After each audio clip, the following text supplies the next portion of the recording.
की पहचान है। सनातन संस्कृति मानवता का कल्याण है।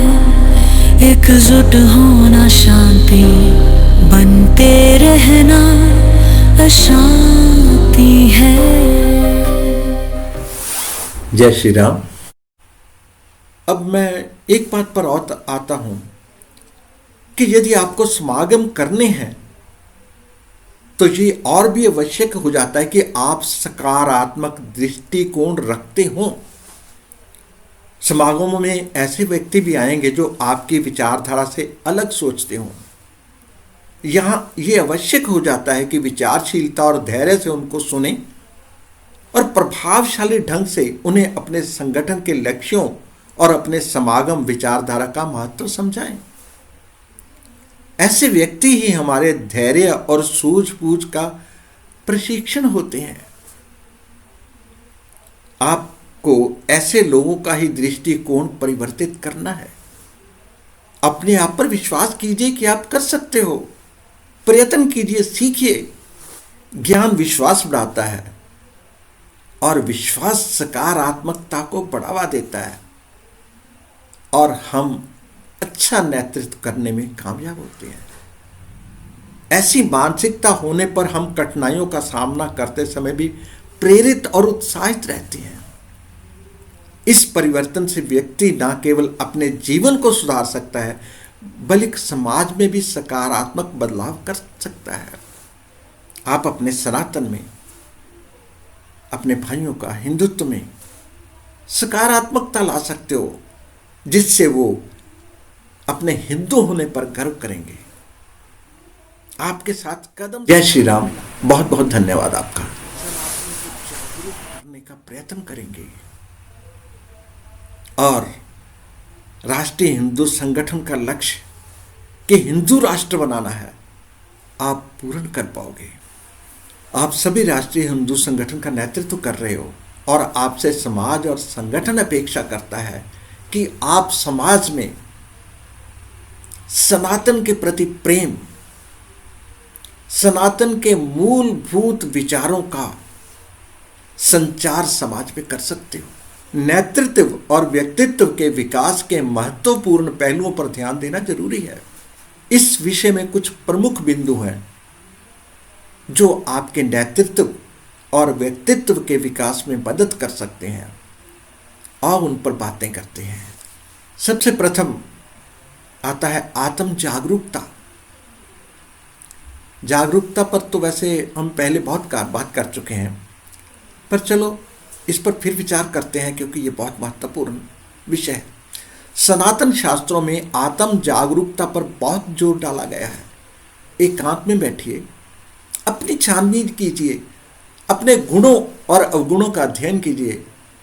अपने स्वयं के गुण, कमजोरियों और भावनाओं को समझना ही आत्म विमोचन है, जिससे हमें आत्मज्ञान होता है। यह बिल्कुल उसी तरह है जैसे किसी मशीन का प्रयोग करने से पहले उसके विषय में जानना और जहां सुधारों की आवश्यकता हो वह सुधार करने। इस आत्म जागरूकता से मनुष्य के नेतृत्व में निखार आता है, मनुष्य के जीवन में निखार आता है, क्योंकि जागरूकता के पश्चात उसमें जो कमियां होती हैं वो ठीक करने लग पड़ता है। इसके अतिरिक्त खुद को निरंतर सीखते और विकसित करते रहना नेतृत्व के लिए जरूरी है। नए कौशल सीखने और अपने ज्ञान का विस्तार करने से भी नेतृत्व के गुण निखरते हैं। हमारे शास्त्रों में आत्म जागरूकता पर बहुत जोर डाला गया है।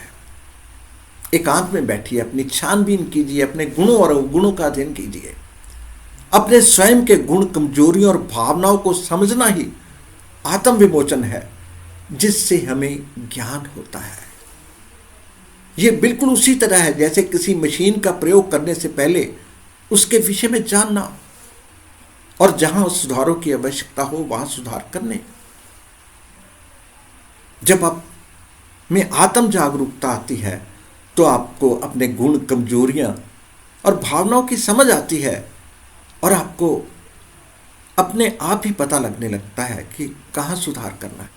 इसके अतिरिक्त खुद को निरंतर सीखते और विकसित करते रहना एक नेता के लिए आवश्यक है।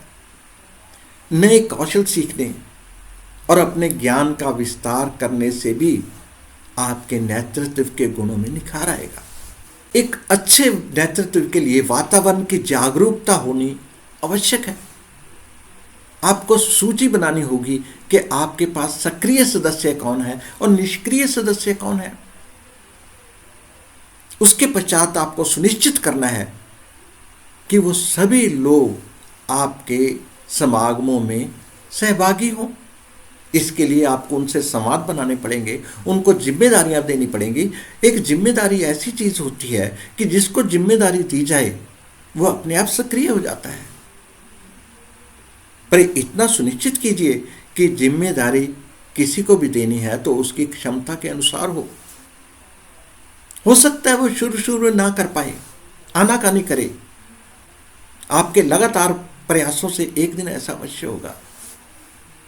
संचार कौशल होना, आपकी बातचीत की कला, यह भी एक नेतृत्व के लिए बहुत आवश्यक है। प्रभावशाली बनने के लिए स्पष्टता, सुनने की क्षमता और सहानुभूति महत्वपूर्ण है।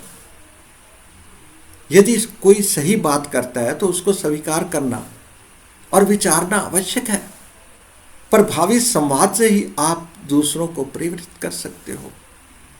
नेतृत्व के लिए यह आवश्यक हो जाता है कि वे दूसरे की बात ध्यान से सुने। ध्यान से सुने ही नहीं, दूसरे को लगना भी चाहिए कि आप उसकी बात ध्यान से सुन रहे हो। आप देखोगे कि इस टूल को यूज कर आप कितने लोगों को ही अपने साथ जोड़ने में कामयाब हो जाएंगे। एक अच्छे नेता में टीम के साथ मिलकर काम करने और सहयोगात्मक माहौल बनाने की क्षमता होनी चाहिए। मैं ही ठीक हूं मानसिकता से अच्छा नेता नहीं बना जा सकता, ना लोगों को प्रेरित किया जा सकता है। अपनी विश्वसनीयता बनाए रखने के लिए ये आवश्यक है कि हम सभी को साथ लेकर चलें। ऐसा न हो कि ये जो काम हुआ मेरे ही कारण हुआ। दूसरों को क्रेडिट दीजिए, अपने आप को स्वयं क्रेडिट मिलने लगता है।